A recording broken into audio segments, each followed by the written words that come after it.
What to expect at testing centers where you take your Naplex. So inside the testing centers, you can use your lockers to store items.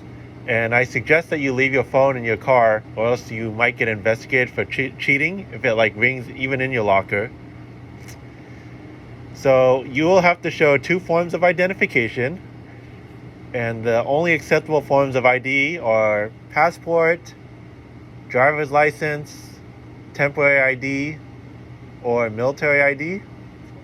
And it's extremely important that expired identifications are not accepted. And the printed name on your ID must match exactly the name as it appears on your ATT letter and NAVP e-profile. So even if it's missing one letter in your middle name, you won't be able to take the exam because it has to exactly match.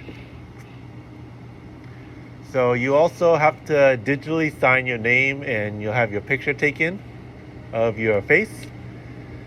Once inside the testing area, you'll see probably 20 computers and cubicles. So you can't see your neighbor's screen, but you might see the back half of your neighbor's body. There will be headphones available to block out noise. I didn't use it, but I'm not distracted by small sounds. Many cameras will be aimed at you, and one camera will be aimed directly in front of you. It'll be staring right at you.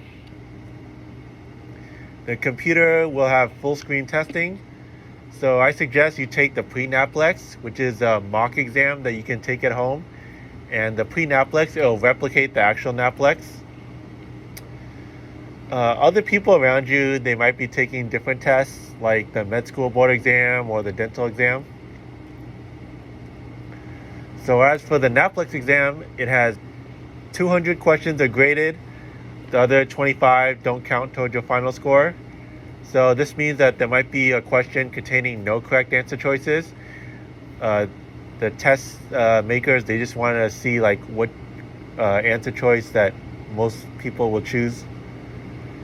So that's why if you don't know the answer to a question, then just guess and move on. The exam is 6 hours long. Before you start the Naplex, you'll be offered to take the Naplex tutorial, which will make you familiar with the exam interface.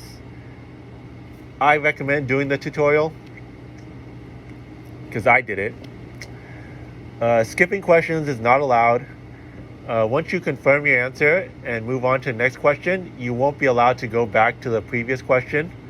So make sure you know what answer choice you're going to choose and keep on going, because you won't be able to go back. If you completely don't know the answer to a question, then just guess and move on. Just save your time. You don't lose any points for an incorrect answer. My entire class, they thought there was plenty of time to complete the entire exam. I mean, I think 6 hours is pretty long. I would only spend time on a question if I was unsure of 2 answer choices.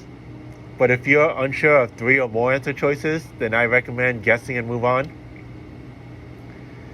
If you have fill-in-the-blank questions, then I would spend more time on those, such as double-checking your calculation or doing the calculation in a different way.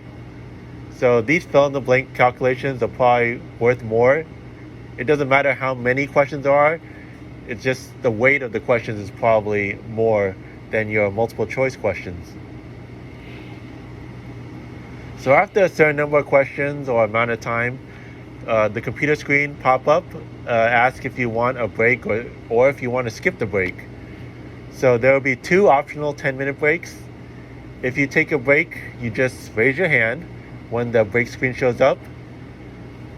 A proctor will come in and they will log you out of the exam and will write down the time.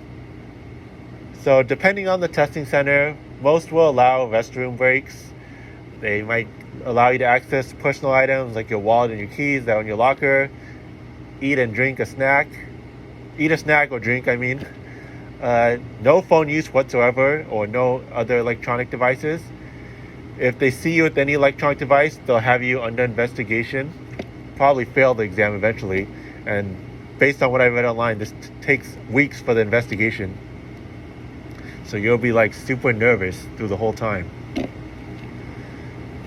So question, should you take the breaks? Well, it depends on the person. I personally skip the breaks because I like to keep my brain continuously active, but I know some people that had to take breaks so their mind gets tired out. I mean, 6 hours, it's a pretty long exam. I mean, it's like your other standardized exams like the SAT or your PSAT or your PCAT. I mean, if you had taken a break for those exams, then you probably need to take a break for this exam. So now I'm going to talk about if you fail the Naplex, you must wait 45 days before attempting it again. If you fail the Naplex 3 times within a 12-month period, you cannot retake it until 12 months have passed since your initial attempt. You can take the Naplex a maximum of 5 times, or else then they make you go back to school and complete a certain number of courses in order to take the Naplex again. For those accepted into a residency program, you will likely only have one shot at the exam. And if you fail this one shot, then you probably get kicked out of the residency. So my tip is, do not fail. If you have any questions, please leave it in the comments.